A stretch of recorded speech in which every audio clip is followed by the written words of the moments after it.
Olá pessoal, meu nome é Leandro Lopes, professor de Teologia. Hoje nós vamos dar prosseguimento aqui à nossa aula, a unidade 3 da nossa disciplina de Hermenêutica Bíblica, né? Onde nós estamos vendo aqui o que é hermenêutica, o seu processo histórico, né? E hoje na unidade 3 nós vamos aqui falar um pouquinho sobre as abordagens literárias e sociocientíficas recentes da interpretação. Então veja, dentro dessa área da hermenêutica, no estudo mais aprofundado, existe a crítica narrativa, né? Então veja, a crítica narrativa é o ramo da crítica moderna, que aparece mais de perto com o que os leitores dos grandes clássicos literários mundiais têm feito por séculos. Então veja, talvez a gente estranhe um pouco usar esses termos aqui, crítica literária, clássicos da antiguidade, né, relacionado à Bíblia. Mas é importante nós entendermos que existem estudiosos da crítica literária que eles vão estudar o texto bíblico não de uma forma que nós entendemos, ou do propósito que nós vamos ali estudar o texto bíblico, para entender o seu texto ali, né, aquilo que Deus quer dizer. Mas eles vão estudar a Bíblia de um modo mais dentro dessa perspectiva literária mesmo. Por quê? Porque a Bíblia, pessoal, é importante a gente entender que a Bíblia é um livro, né? O que diferencia ela dos outros livros é que ela contém as palavras da vida eterna. Costumo dizer que a Bíblia ela é divina humana. Divina porque foi Deus que revelou, e humana porque Deus usou ali os seus agentes, seus servos, né, para estar ali escrevendo a sua palavra, uma linguagem humana para que nós venhamos ou viéssemos a entendê-la. Mas a Bíblia ela tem o seu contexto literário também. A Bíblia tem os seus gêneros literários, poesia, né, parábolas, tudo isso e outras mais são partes do chamado gênero literário.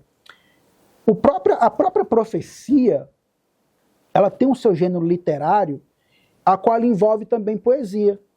Quando a gente pega, por exemplo, o livro do profeta Naum, profeta que é muito pouco mencionado, mas assim, é aquele profeta que vai profetizar a queda de Nínive, enquanto Jonas prega ali a conversão de Nínive, eles acabam se convertendo, mesmo contra a vontade de Jonas ali, né? Quem conhece a história ali vai lembrar. Mas Naum já é aquele que já vai ali profetizar a queda de Nínive.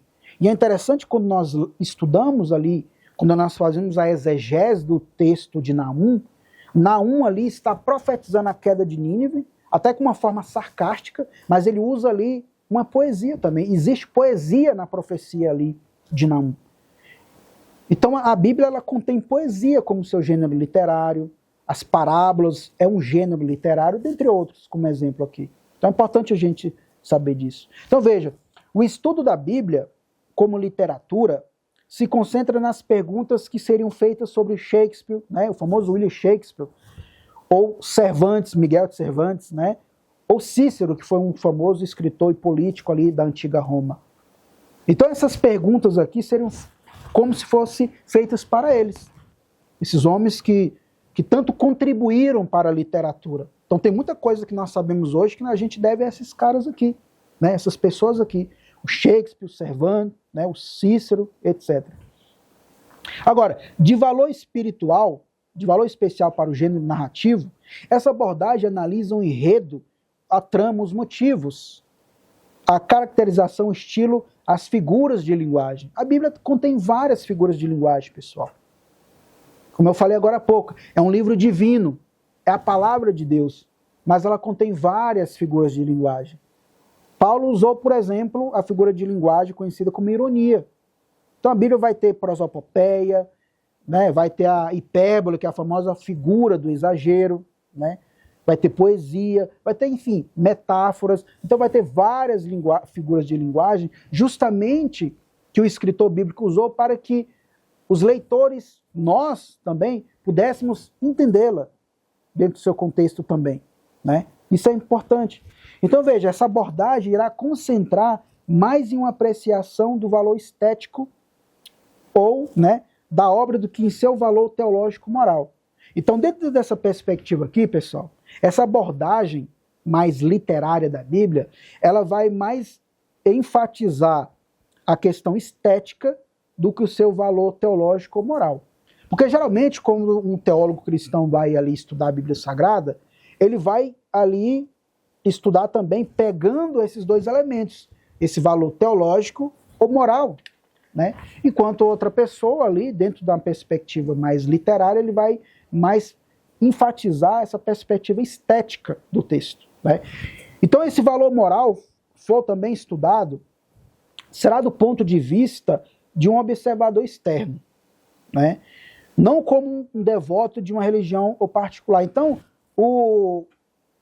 uma pessoa que é dessa área de literatura, por exemplo, um crítico literário, ele vai ali, esse valor moral, né, estudado, será do ponto de vista de um observador externo, e não de um devoto, de um cristão, de um servo de Deus ali, vamos dizer assim. Ele vai observar aqueles elementos ali no sentido moral, mas dentro de uma posição de uma pessoa de fora, né? Não de uma pessoa ali, um devoto, de um crente, de um servo ali que está estudando texto bíblico, mas ele vai ver apenas de uma maneira mais externa mesmo, né? Então vejam, dentro do século XXI, dentro desse processo aqui, dois grupos que podemos destacar, dentre outros, da hermenêutica, é a hermenêutica da libertação ou a teologia da libertação. A teologia da libertação, inicialmente, ela se desenvolveu aqui na América Latina, né? Então, a teologia da libertação, digamos que ela é talvez mais influente aqui na América Latina, que foi onde ela se desenvolveu, né? Então, veja, que foi uma reação, a teologia da libertação é uma reação católica romana enganjada contra séculos de opressão da maioria empobrecida aqui na América Latina, na sua maioria de indígenas, por parte das elites dominantes do governo, na sociedade, etc. Então veja, a teologia da libertação, na verdade, é uma reação católica romana, de alguns grupos ali da Igreja Católica, que é uma reação contra a opressão de governantes ou da sociedade sobre as pessoas daqui da América Latina, especificamente ali os indígenas, né, os povos originários ali. Então isso é uma reação contra esses povos dominantes, né? A teologia da libertação, ela vai ter ali a sua ênfase nessa questão social, nessa questão ali das opressões, né? Então, ou seja, ela foi uma reação católica romana contra isso. Então veja, os teólogos da libertação, eles se concentram nas narrativas bíblicas da libertação, tendo o livro do Êxodo como ali o seu exemplo no Antigo Testamento. Então veja, é inegável, pessoal, que quando a gente estuda o Antigo Testamento, é do consenso de muitas pessoas que o maior ato salvífico do Antigo Testamento ali foi ali a libertação do povo hebreu do Egito. Não à toa que Deus, na sua palavra, ali no Antigo Testamento, várias vezes Deus vai fazer questão de enfatizar ao povo de Israel da onde Deus tirou eles. É muito comum Deus falar, olha, lembreis lá da época do Egito, quando eu tirei vocês de lá. Então isso é para lembrar o povo da onde Deus tirou eles, de uma condição de escravo para uma situação agora diferente da época qual eles viviam lá no Egito. Então veja, a teologia da libertação acaba pegando o Êxodo como uma espécie de livro padrão para a sua teologia, para a sua hermenêutica, onde ali Faraó era o sistema opressor e o povo hebreu era o povo oprimido. Então eles pegam ali essas duas figuras para poder desenvolver a sua teologia, a sua hermenêutica da libertação. Então veja, quem ouve essa palavra teologia da libertação, pode ali, talvez a primeiro ponto, imaginar que essa libertação está relacionada a Jesus, porque a sua própria palavra vai dizer que Jesus liberta, né? Conhecereis a verdade vos libertará. Então veja que a teologia da libertação, quando a gente estuda ela, dentro da sua literatura, leitura, estudo, a teologia da libertação, essa palavra libertação não está ligada a essa questão que Jesus liberta, por exemplo, tá? Mas está ligada a essa libertação da opressão. E no caso aqui não é a opressão do diabo, é a opressão daqueles que oprimem os mais pobres, oprimem ali as pessoas ali na sua condição mais pobre.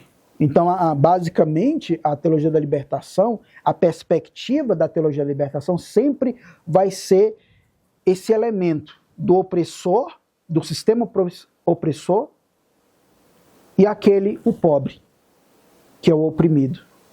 Então, veja, como exemplo aqui do Antigo Testamento, pegamos, é que eles acabam pegando o reino de Deus dentro dessa perspectiva sociopolítica, como exemplo do Novo Testamento. O teólogo da libertação tem convicção de que Deus tem uma opção preferencial pelos pobres. Então, todo teólogo da libertação, ele entende que Deus tem uma preferência pelos pobres. É claro, pessoal, que tanto no Antigo Testamento como no Novo, fica muito claro que Deus teve, de fato, e tem um cuidado ali por esse grupo de pessoas.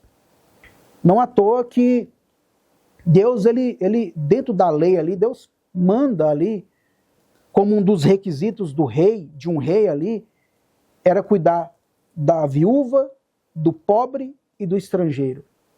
Então a gente vê esse cuidado de Deus de fato ali com o pobre. A gente vê isso no Antigo como no Novo. Mas afirmar de que Deus tem uma preferência pelos pobres entra uma problemática, porque a Bíblia não dá base para isso. Até porque a sua palavra, a palavra de Deus vai dizer que é do desejo de Deus que todos venham a ter o conhecimento da verdade, todos. Ali não está falando que somente os pobres têm que ter o conhecimento da verdade, ou que os ricos têm que ter o conhecimento da verdade, mas que todos, de um modo geral, venham ter o conhecimento da plena verdade da palavra de Deus. Então Deus, de fato, teve sim um cuidado do pobre, pela sua condição mesmo, obviamente. Né? Uma mulher que, por exemplo, ali o marido viesse a falecer, essa mulher ali, já que o homem, dentro da cultura hebraica ali, era o provedor da casa, morrendo o marido ali, a mulher, ela tinha, e se não tivesse um filho ali, porque na morte do marido, se tivesse um filho, o filho poderia ser ali o provedor da casa, mas morrendo o marido e não tendo filhos, essa mulher ela tinha pelo menos ali 2 destinos, ser mendiga ou ser prostituta. Quando a gente lê aquela parábola da dracma perdida, é claro que a dracma perdida ali, ela tem um sentido ali de salvação, né? Mas quando a gente pega aquela parte das moedas ali, está dentro desse contexto de uma mulher, naquela condição de uma mulher que não tinha marido nem filhos. Eu não estou se referindo aqui à parábola em si, porque ali é uma parábola do reino, está significando ali a salvação e tudo mais. Mas eu estou se referindo à questão das moedas, né? O elemento moeda ali está dentro desse contexto de uma mulher, uma condição naquela época que não tinha marido nem filho. Ali, a mulher ela tinha que virar mendiga ou prostituta. Então veja, quando a gente pega esse contexto ali, Deus de fato teve sim um grande cuidado com o pobre, tanto no Antigo como no Novo Testamento. Agora, afirmar que Deus tem uma preferência para com os pobres, a Bíblia não dá base para isso. Então veja, ou seja, Deus se coloca ao lado dos oprimidos, ele se coloca contra os seus opressores e chama os cristãos hoje para fazer o mesmo trabalhando. Né?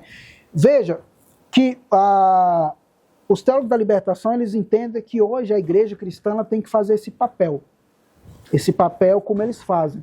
Né? Mas como eu falei agora há pouco, afirmar que Deus tem uma preferência para os pobres é falar ou afirmar aquilo que o texto bíblico não fala. Né? Então veja, a outra abordagem é a hermenêutica feminista. O feminismo pode ser visto como um ramo particular da teologia da libertação ou da crítica cultural.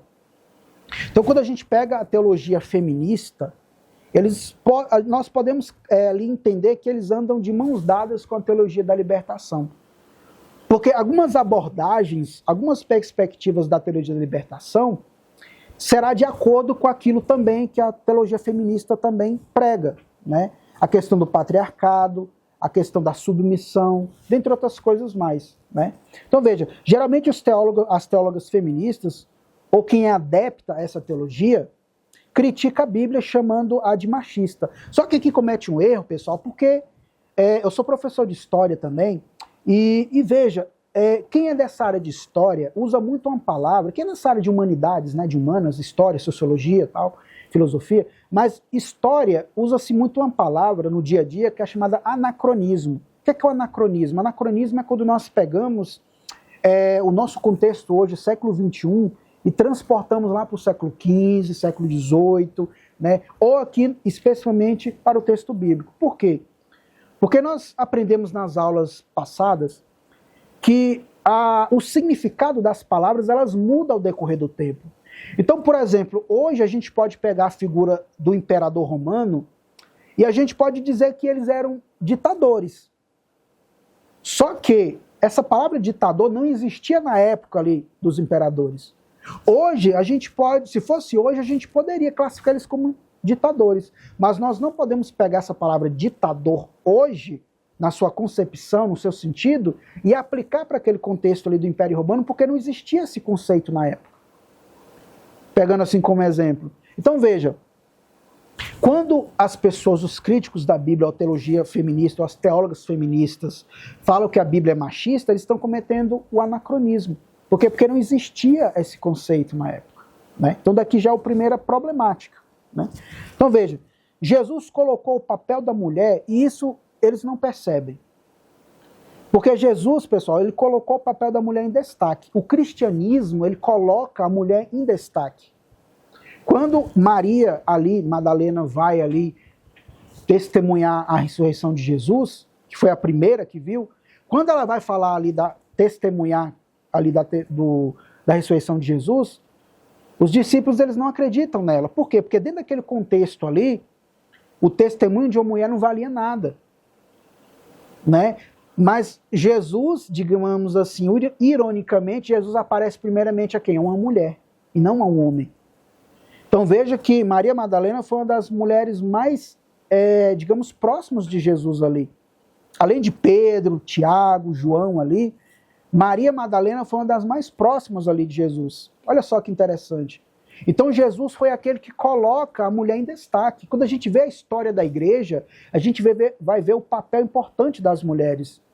Quando a gente pega a história da Reforma Protestante, por exemplo, a gente pega muito ali a figura dos pré-reformadores, como John Hus, John Wycliffe, né, Pedro Lombardo. Quando a gente pega já a Reforma Protestante mesmo ali, em si, a gente pega a figura de Martinho Lutero, mas a gente perde de vista o papel que as mulheres tiveram na Reforma Protestante. A própria esposa de Martinho Lutero, a Carina von Bora, foi uma grande participante, uma pessoa que contribuiu muito ali, teve um papel importante na Reforma Protestante.